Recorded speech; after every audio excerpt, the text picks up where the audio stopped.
Halo guys, jumpa lagi. Sekarang ini ya, dunia persilatan perpajakan Indonesia itu sedang kacau balau guys. Banyak banget orang dikirimin SP2DK ya, nggak ada hujan, nggak ada angin, nggak ada banjir, tiba-tiba dapat surat SP2DK. Nah, by the way, sebelum melanjutkan video ini, gue pengen disclaimer dahulu nih guys, bahwa semua yang gue sampaikan di dalam video ini itu hanyalah pendapat pribadi gue saja gitu ya. Ini bukanlah kajian akademis, ini tidak dapat dibuktikan kebenarannya, ini hanyalah semata-mata ya imajinasi gue sajalah gitu ya.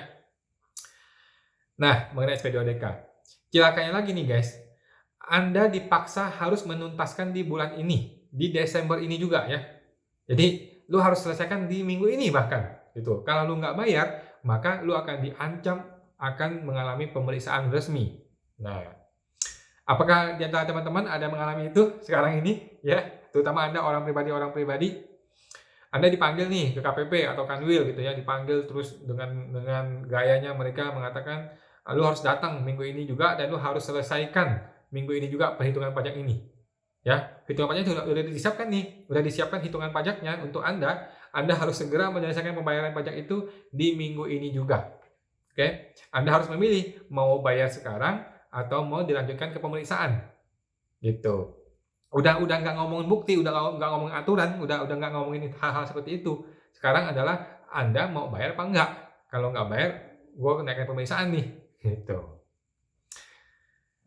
Sekarang gue akan bahas mengenai profesionalisme petugas pajak. Bagaimana sih yang dimaksud dengan petugas pajak yang profesional itu, guys? Nah, menurut gue nih ya, menurut gue ya, petugas pajak yang profesional itu adalah yang bekerja dengan baik, yang sesuai dengan tugas pokok dan fungsi dia, gitu. Nah, sekarang gue tanya teman-teman nih ya, kalau petugas pajak mengedukasi wajib pajak tentang undang-undang HPP, itu disebut profesional atau tidak? Profesional dong. Karena kan undang-undang itu produk pemerintah yang memang harus disosialisasikan. Nah, kalau petugas pajak mengedukasi tentang program PPS, itu profesional atau bukan? Profesional dong, ya kan? Itu adalah sama profesionalnya dengan ketika dia mengirim surat SP2DK dan meminta pembayaran pajak. Sama gitu. Sama mulianya dan sama profesionalnya guys. Seorang petugas pajak yang mengirim SP2DK dibandingkan dengan petugas pajak yang mengedukasi tentang program HPP, program PPS dalam Undang-Undang HPP. Gitu. Nah, menurut gue nih, seharusnya ya seorang petugas pajak yang profesional itu ya harus mengedukasi tentang semua opsi. Semua opsi yang tersedia untuk wajib pajak.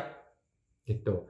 Dia harus mengedukasi bahwa, oke, SP2DK sudah terbit. Nah, udah ada temuan data nih, sudah ada hitung-hitungan pajaknya. Kalau dilanjutkan ke SP2DK ini, nah Anda akan bayar sekian-sekian, dendanya sekian, bunganya sekian. Ini namanya edukasi. Oke? Tapi ada loh undang-undang HPP sekarang sudah terbit, sudah berlaku, di dalamnya ada program PPS. Anda bisa nih ikut program PPS nanti di bulan depan dengan tarifnya sekian. Kalau diinvestasikan sekian, kalau tidak diinvestasikan sekian. Sekarang Anda sebagai wajib pajak silakan memilih.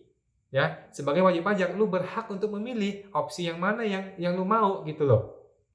Apakah tetap mau kita bereskan di SP2DK ini atau temuan ini mau kita bereskan di program PPS? Gitu.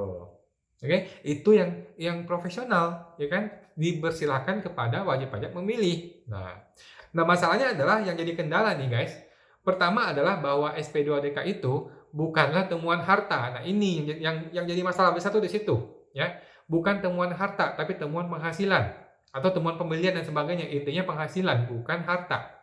Sehingga kalau sampai wajib pajak diberi pilihan, ya tentu saja wajib pajak akan pilih PPS, tetapi akibat dari konsekuensi memilih PPS itu petugas pajak sama sekali tidak menerima pendapatan pajaknya, gitu. Nah, ini salah satu alasan kenapa petugas pajak tuh tidak akan mengedukasi Anda tentang undang-undang HPP ataupun program PPS hingga lewat Januari 2022 nanti, ya. Kendala kedua adalah dari si Menteri Keuangan, terus Pak Dirjen, terus ke fungsionalisme sampai kepala kantor dan sebagainya, tidak ada satupun instruksi untuk menghentikan SP2DK. Ya, tidak ada instruksi untuk menghentikan SP2DK, pemeriksaan ataupun menunda pemeriksaan baru, tidak ada.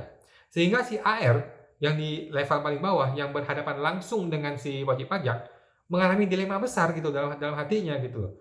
Kalau gua mengedukasi program PPS, which is ini sesuatu yang profesional dan bagus gitu, maka potensi pajak gue hilang, gitu. Kan dilema dong.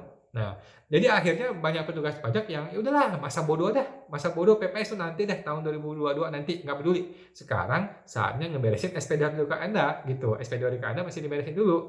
Nah, cilakanya guys, banyak sekali petugas pajak yang memberikan edukasi yang menyesatkan gitu ya. Gue mau bilang ini edukasi sampah gitu ya. Dia mengatakan bahwa, oh program PPS itu tidak bisa menyelamatkan SP2DK Anda, karena SP2DK ini tidak berhubungan dengan harta. Sementara PPS itu ngomongin harta.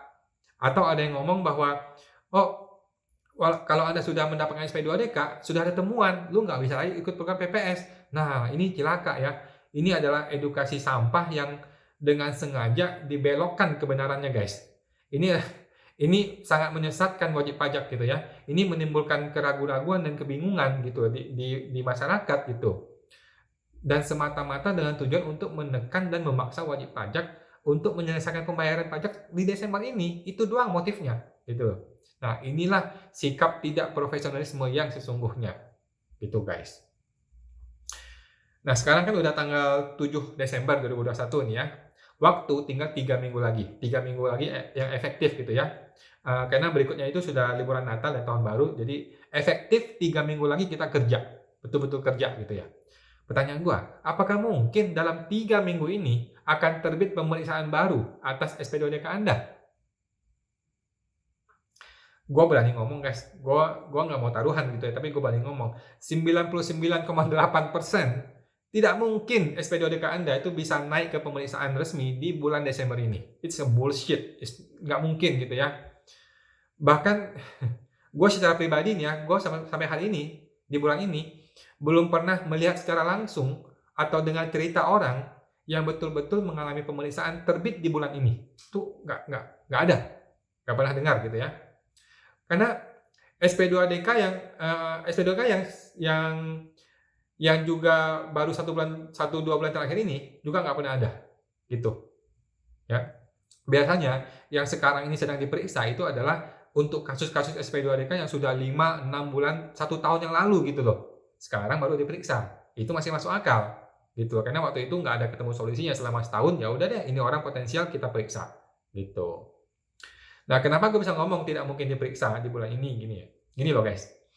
Pemeriksaan pajak itu bukan seperti membolak-balik telapak tangan gitu ya, gampang gitu ya. Enggak. Pemeriksaan itu sangat rumit ya. Pemeriksaan itu adalah sebuah produk hukum yang resmi dan sangat complicated guys. Ini akan bisa berefek jangka panjang terhadap wajib pajak dan juga terhadap Ditjen Pajak gitu loh. Gara-gara pemeriksaan orang bisa sampai ke pengadilan dan Ditjen Pajak bisa dikalahkan oleh wajib pajak. Karena itu nggak boleh sembarangan pemeriksaan pajak, ya. Nggak langsung semata-mata hari ini diajukan, terus minggu depan terjadi pemeriksaannya. Ini nggak mungkin, gitu ya, nggak mungkin.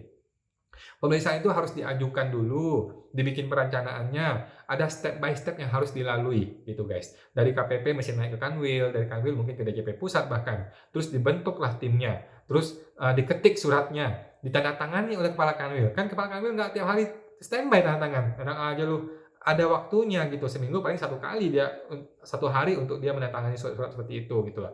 Barulah dikirim ke wajib pajak. Nah, proses ini secara keseluruhan itu bisa minimal 3 bulan gitu guys. Tidak mungkin dalam 3 minggu ini is impossible 3 minggu ini bisa terjadi pemeriksaan baru kalau hari ini lu baru berstatus SP2DK saja, baru cuma diancam doang guys. Itu. Jadi Anda sebagai wajib pajak ya harus cukup paham gitu guys, harus cukup paham, memahami faktanya gitu.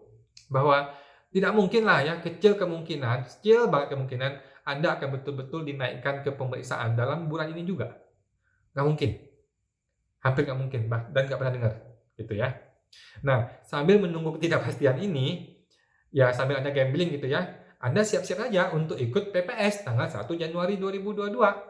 Itu hari Sabtu ya, langsung masukkan formulir program PPS Anda di hari Sabtu tanggal 1 Januari 2022. Oke, lu akan terima kasih sama gua karena nasihat ini. Nah, dengan begitu, lu akan bisa mengunci supaya tidak terjadi pemeriksaan lebih lanjut. Gitu guys. Nah, jadi gimana dong buat teman-teman yang sekarang sedang terima SP2DK, terus setiap hari diteror sama petugas pajak gitu, sama seperti debt collector gitu ya. Kalau lu nggak pernah ditaruh debt collector, ya mungkin lu agak kaget dengan kalimat-kalimat yang cenderung intimidatif gitu ya dari petugas pajak ini. Tapi ya semoga video ini bisa membantu Anda lebih tenang guys, ya. Nggak perlu sampai lu panik gitulah, santai aja ya.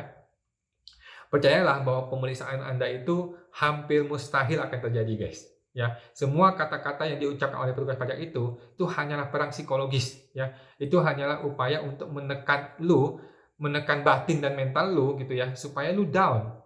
Supaya lu mau cepat-cepat menyelesaikan SPDODK ini di bulan ini gitu loh. Nah, sekarang apa yang harus dilakukan? Saran gua buat Anda guys, sebagai wajib pajak yang baik gitu ya, ya kita harus mencari win-win solution gitu guys. Kita lihat dulu nih data SP2DK Anda. Apa temuannya?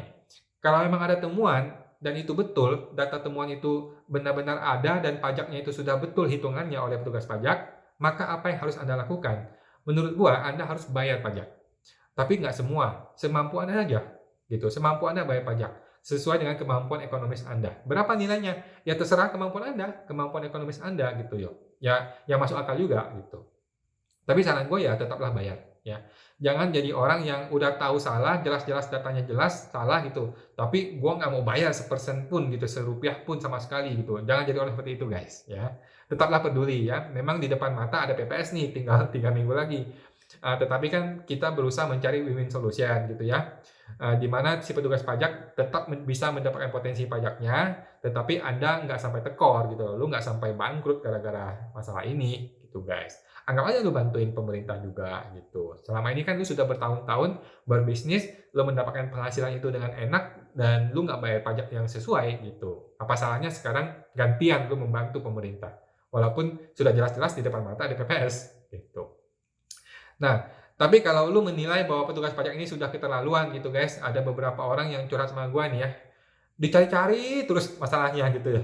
Dicari ke sana, dicari ke sini, berbagai macam cara dilakukan, berbagai data yang nggak masuk akal pun diminta-mintain gitu ya, hanya untuk menggali potensi pajaknya. Padahal data yang diminta itu data-data yang nggak masuk akal gitu loh. Data-data yang nggak ada hubungannya dengan poin-poin di SPDODK itu. Nah, bahkan tadi pagi ada yang sampai di tahun 2015 pun masih diungkit-ungkit datanya. Disuruh minta datanya gitu. Padahal kan itu sudah lewat jauh banget ya. Waktu TA 2015 dulu itu komitmen investasinya itu cuma 3 tahun ya. Jadi harusnya sekarang tidak boleh jadi masalah lagi dong gitu loh. Nah, jadi banyak sekali edukasi pembodohan wajib pajak, menyesatkan dan menakutkan gitu guys. Ini sangat berbahaya ya. Ini sangat berbahaya bagi upaya reformasi perpajakan, di mana orang bisa kehilangan trust, orang bisa kehilangan kepercayaan terhadap petugas pajak gitu guys. Hanya gara-gara satu bulan masa injury time ini, berita-berita yang busuk tuh tersebar kemana-mana gitu loh, menjadi pembincangan publik loh saat ini, termasuk di channel gua gitu, dan ramai orang berkomentar dan mereka pada menyetujui gitu. Ini orang-orang jadi ribut gara-gara SP2DK yang diancam secara psikologis gitu. Nah, kalau Anda nih merasa Anda terlalu dicari-cari kesalahannya, padahal lu nggak salah gitu ya. Udah guys, lu nggak usah basa-basi, nggak usah babi bulu, Anda langsung kirim surat resmi kepada kantor pajak saja. Oke, untuk memohon tidak dinaikkan ke pemeriksaan. Seperti yang video yang gue pernah bikin dulu, tadi sini, ya. Gitu. Dan kalau Anda masih belum merasa yakin, lu langsung mengadukan oknum petugas tersebut beserta kepala seksinya, beserta kepala kantornya langsung ke pengaduan@pajak.go.id ya. Anda harus berani mengadukan orang ini guys ya. Yang orang ini tuh sudah kurang ajar gitu loh. Dia udah menggunakan kata-kata yang intimidatif seolah-olah dia yang paling benar di dunia ini gitu loh. Oke, jangan biarkan orang-orang seperti itu mereka akan menghancurkan reformasi perpajakan guys. Yang sudah dirancang dengan susah payah oleh para petinggi pejabat pemerintah kita gitu ya. Gitu deh guys. Itu aja untuk hari ini ya. Gua harap teman-teman bisa tidur nyenyak ya. Tetap tenang, lu santai aja, tinggal 3 minggu, nggak usah dipikirin SP2DK Anda, nggak usah terlalu dipusingin gitu loh guys ya. Kalau lu bersedia bayar, ya udah lu bayar, lu cari titik win-win solutionnya di mana gitu ya. Kalau emang Anda tidak sanggup bayar, ya udah lu cuekin aja gitu. Cukup balas suratnya, memohon untuk ikut PPS, dan selanjutnya ya lu cuekin aja gitu. 3 minggu akan berlalu begitu aja. Ya. Dan ingat guys, tanggal 1 Januari 2022 hari Sabtu jam 8 pagi Anda daftarkan program PPS Anda itu secara online. Oke, selesai. Gitu guys. Oke, sampai jumpa. Terima kasih.